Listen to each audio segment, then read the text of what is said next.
프롤로그. 도전, 지금이 골든타임이다. 얼마 전 우연히 일본 시인 시바타 도요를 알게 되었다. 도요는 주방장이었던 남편과 사별 후 아들의 권유로 92세에 처음 시를 쓰기 시작했고, 마침내 2009년 10월 자신의 장례 비용으로 모아둔 100만 엔을 들여 첫 시집 약해지지 마를 출간했다고 한다. 넌지시 도요 이야기를 꺼내며 아내에게 말했다. 나도 이제 책을 쓸 거야.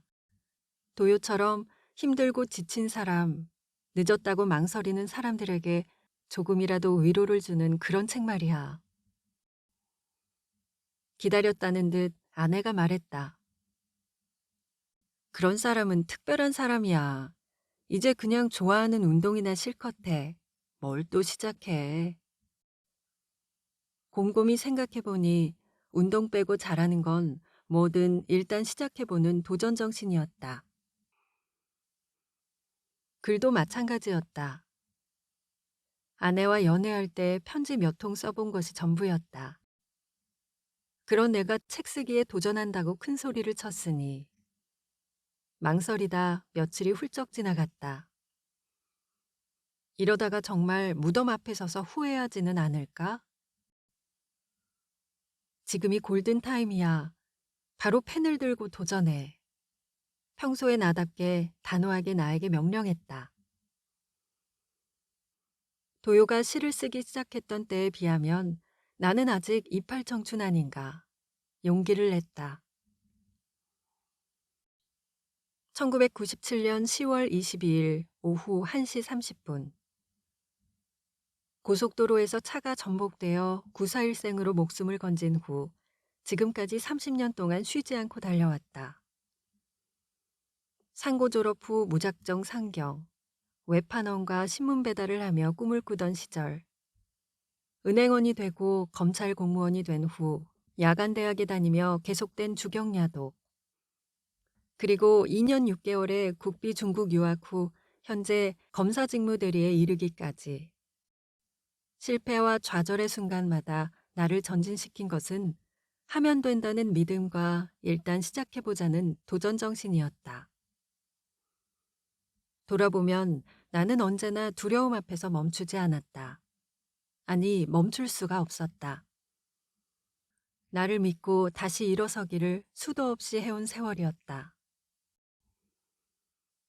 책을 쓰기 시작하면서 시작을 망설이는 분들, 오늘도 주경야독하며 빛나는 내일을 꿈꾸는 수험생들과 고군분투하는 직장인들, 그리고 나와 같은 공무원들에게 한 끼는 못 되어도 한 스푼의 위로라도 되었으면 하는 마음이었다.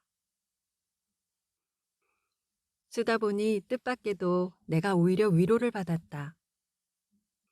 넘어지면 일어섰고 포기하려다 다시 시작했고 절망 속에서도 희망을 잃지 않고 달려온 나를 보면서 또 다른 도전을 해보고 싶은 열망마저 생겨났다. 시작은 반 이상이다. 용기 있게 첫 발을 떼고 나니 어느새 목적지에 도착했다. 마지막 퇴고를 마치고 아내가 끓여준 미역국을 먹었다. 아내는 미역국 앞에서 나지막한 목소리로 당신은 특별한 사람이야 라고 말해주었다. 이런 평범함과 특별함은 종이 한 장 차이였던가? 내게 글을 쓸 오기를 준 아내와 아들과 딸, 펜을 들도록 용기를 준 도요 시인, 그리고 어려운 출판 현실 속에서 기꺼이 손을 내밀어준 모모북스 박종천 대표님에게 감사를 드리고 싶다. 설익은 밥을 귀한 손님에게 내어놓는 것 같아 마음이 무겁지만 나의 작은 도전의 이야기들이 이 글을 읽는 누군가에게 큰 도전과 성취의 단단한 디딤돌이 되었으면 좋겠다. 그리고 당신에게 말해주고 싶다. 도전. 지금이 당신의 골든타임이라고. 2023년 겨울 다음 도전을 준비하며. 서른에 멈춘 시계. 눈을 떴다. 마취 주사를 맞은 듯 정신이 몽롱했다. 고개를 좌우로 흔들었는데 넋이 나간 로봇처럼 꿈쩍도 하지 않았다. 고속도로 사고였다. 나는 신태인 고속도로 1차로에 납작 널브러져 있었다. 다시 한번 힘겹게 머리를 들어 움직여 보았다. 괴종시계처럼 딸깍딸깍 좌우로 조금씩 움직였다. 이마에 흘러내린 피가 아스팔트 위로 뚝 떨어졌다. 순간 잠이 들었다. 얼마나 지났는지 모른다. 반장님이 나를 일으키며 눈 떠봐. 여기서 자면 죽어. 라고 고래고래 소리를 질러댔다. 이제 겨우 30. 공무원으로 임용된 지 고작 3년 차였다. 오랜만에 전주로 출장을 가는 날이었다. 설레는 마음으로 어제 새로 산 조끼 달린 정장을 꺼내 입었다. 꾸물거리기 일쑤였던 단추들이 신이 났는지 한 번에 제자리를 잡고 출근을 재촉했다. 행여 눈부신 가을이 놀랄까 조바심에 조수석에 살며시 앉았다. 겨울에 태어났으니 오늘은 29번째 맞는 가을 하늘이다.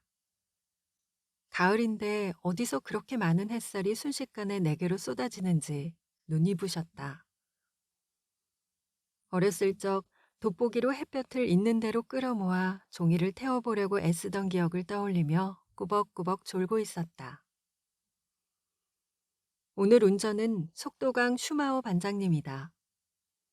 출발 전에 벌써 작은 봉고차는 잔뜩 겁에 질렸다. 100km가 넘는 슈마허의 온 힘이 오른 발바닥으로 모아지는 게 나에게도 전달됐다. 아, 이분은 왜 우리 회사에 들어오셨나? 세계 자동차 경주에 나갔어도 손색이 없어 보이는 질주 본능이었다. 운전석과 조수석을 제외하고 차 안은 일독을 마친 신문들로 가득했다. 신문들이 밀어내는 힘으로 차 위쪽이 볼록해졌고 양옆은 금방이라도 터질 듯이 출렁거렸다. 다 본 신문들을 모아 복사지로 교환하러 가는 출장이었다. IMF 한복판에 내가 있을 줄이야. 갑자기 정장이 부담스러웠다. 이런 막노동 출장에 정장이라니. 정신이 나갔나 보다. 역시나 먼지는 좀 쌓이고 색상은 단출해도 나한테는 민방위복이 제격이었다. 정말 그랬다. 물품 업무를 맡기 전 근무한 기록보존계에서 민방위복을 걸치고 하루 종일 작업한 기록을 하역 인부처럼 어깨에 둘러매고 2층 창고를 향해 계단을 오를 때 그 편안함을 어디에 비하랴. 어디쯤 가고 있었을까? 갑자기 악 하는 슈마허의 비명에 놀라 눈을 번쩍 떴다. 동시에 본능적으로 고속도로 사고임을 직감했다. 내가 여기서 이렇게 죽는구나. 두 눈을 질끈 감고 고개를 떨어뜨렸다. 순간 주마등처럼 지난 기억들이 빠르게 스쳐 지나갔다. 아버지가 보였다. 이렇게 갑자기 죽으면 안 돼. 이건 세상에서 가장 큰 불효야. 어렸을 때는 너무 무서워 제대로 눈도 마주치지 못했던 아버지. 아버지는 늘 술에 취하시면 삼형제를 불러놓고 일장 연설을 하셨다. 공부가 중요한 게 아니다. 진짜 중요한 것은 예절이야. 예절 바른 사람이 되어야 한다. 하신 얘기를 또 하고 또 하고 무릎이 저려 몇 번이나 콧잔등에 침을 잔뜩 발라도 아버지의 말씀은 끝이 없었다. 행여 집에 오셨다가 돌아가시는 어르신을 대문 앞까지 따라가 인사하지 않았다고 3시간에 걸쳐 당신의 격정적인 삶을 풀어놓으시며 야단치시던 아버지였다. 초등학교 근처도 가시지 않았지만 스스로 한글과 한자를 깨우치시고 침수를 익히셨다. 아버지의 회갑잔치가 가까워져 오자 나는 미련 없이 5년 동안 계속된 대학 진학 준비를 포기하고 은행에 입사했다. 내가 아버지 모르게 은행을 그만두고 3개월 만에 구급 검찰 공무원 시험에 합격한 후 얼마 지나지 않아 아버지는 풍으로 쓰러져 말하는 것을 잃고 움직이지도 못하는 몸이 되셨다. 무거운 신문의 무게로 나름대로 최선을 다하던 오른쪽 뒷바퀴 하나가 갑자기 툭 떨어져 나갔다. 순간 슈마어가 중심을 잃고 핸들을 중앙분리대 쪽으로 돌렸고 분리대를 들이받은 차는 고속도로 1, 2차선 중간에 고꾸라졌다. 안전벨트를 매지 않았던 나는 세찬 반동으로 앞 유리를 뚫고 나가 떨어졌다. 중앙분리대와 나란히 개구리처럼 납작 뻗어 있었다. 다시 슈마어가 내 따귀를 갈기며 말했다. 눈 떠, 눈 떠. 여기서 자면 죽어. 10년 가까이 어둡고 긴 터널을 겨우겨우 통과하고 새로운 출발점이 섰는데 내 삶의 시계가 이렇게 멈추다니. 나는 무의식 속에서 나에게 소리쳤다. 여기서 멈출 수 없어. 응급실에서 시작된 두 번째 인생. 여기저기 피범벅이었다. 머리 여러 군데 살점이 떨어져 나갔다. 앞니 2개는 반쯤 깨졌고 오른쪽 무릎이 마비된 듯 감각이 없었다. 희미하게 정신이 들었다. 아마도 슈마어의 따귀와 버럭 고함에 기절한 뇌가 놀라 정신을 차린 것 같았다. 전성기 때의 총명하고 날렵함은 아니었지만 그래도 죽지 않았다는 느낌적인 느낌이었다.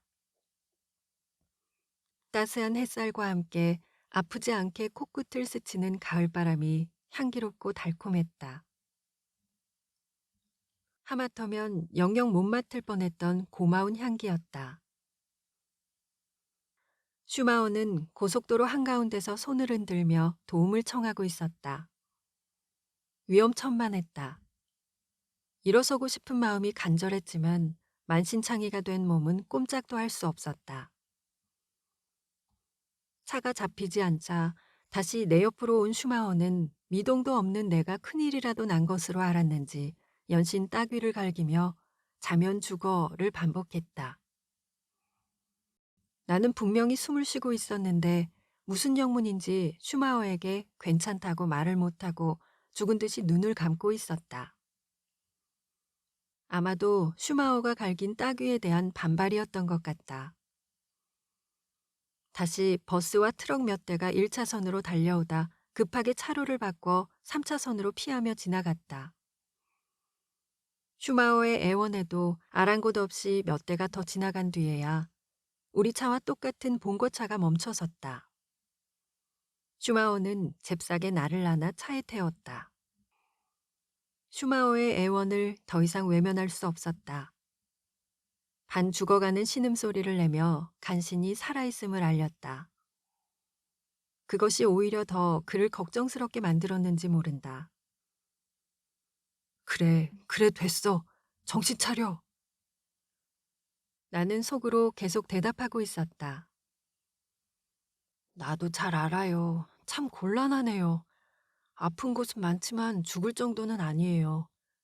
다행히 뇌도 다치지 않고 정신은 온전한 것 같으니 그렇게 걱정 안 해도 돼요. 더 이상 버티면 안 되는데 언제까지 이 뺨을 견딜 수 있을까?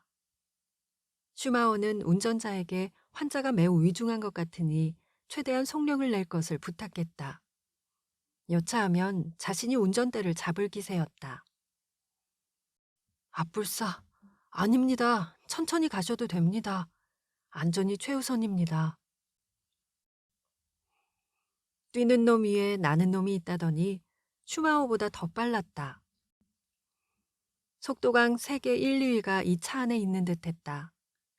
화가 났다. 이러다 병원에 가기 전에 진짜 죽을지도 모른다는 생각이 들었다. 내가 제일 무서워하는 것이 과속인데.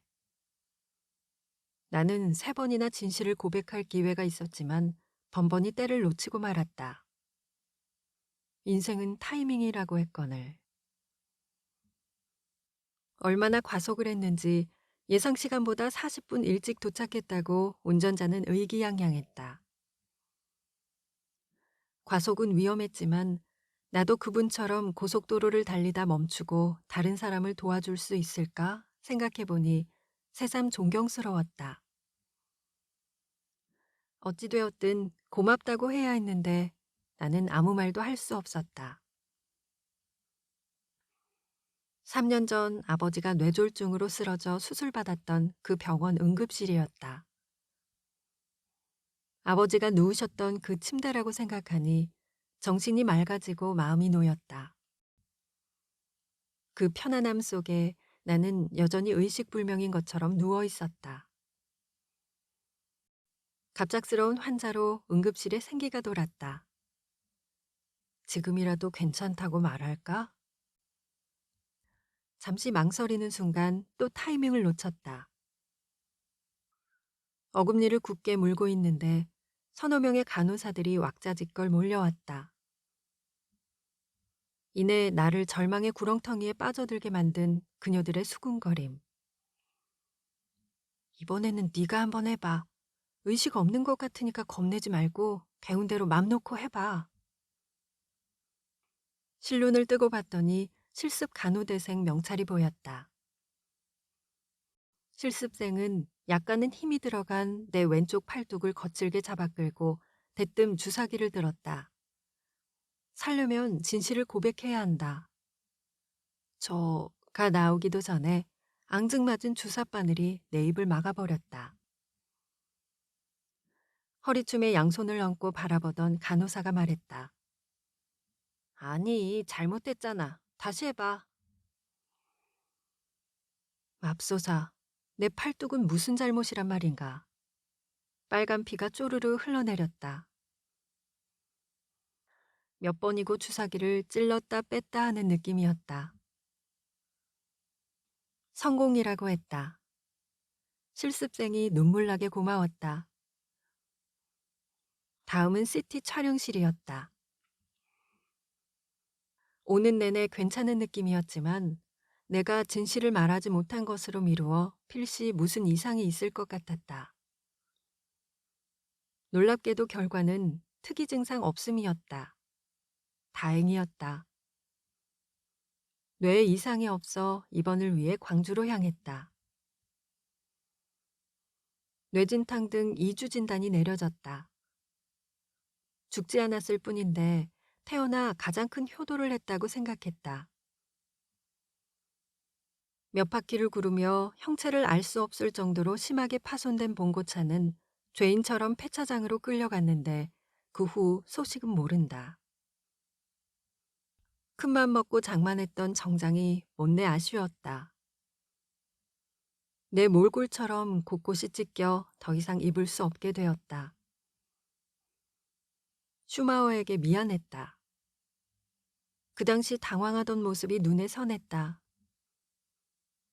바로 괜찮다고 말씀드렸어야 했다. 평소 과묵했지만 잔정이 많고 아픈 아들을 위해 열심히 생활하시는 분이셨다. 슈마어 때문에 살아났을 수도 있다는 것을 생각 못했다. 삶과 죽음이 교차하는 그 찰나의 순간에 슈마어는 어땠을까? 외상은 입지 않았지만 슈마어가 나보다 더 큰 내상을 입었을 수 있다는 생각은 왜 못했을까? 뜻하지 않게 상처를 준 나 자신이 몹시 어리석게 느껴졌다. 극적으로 32번째 인생이 시작되었다.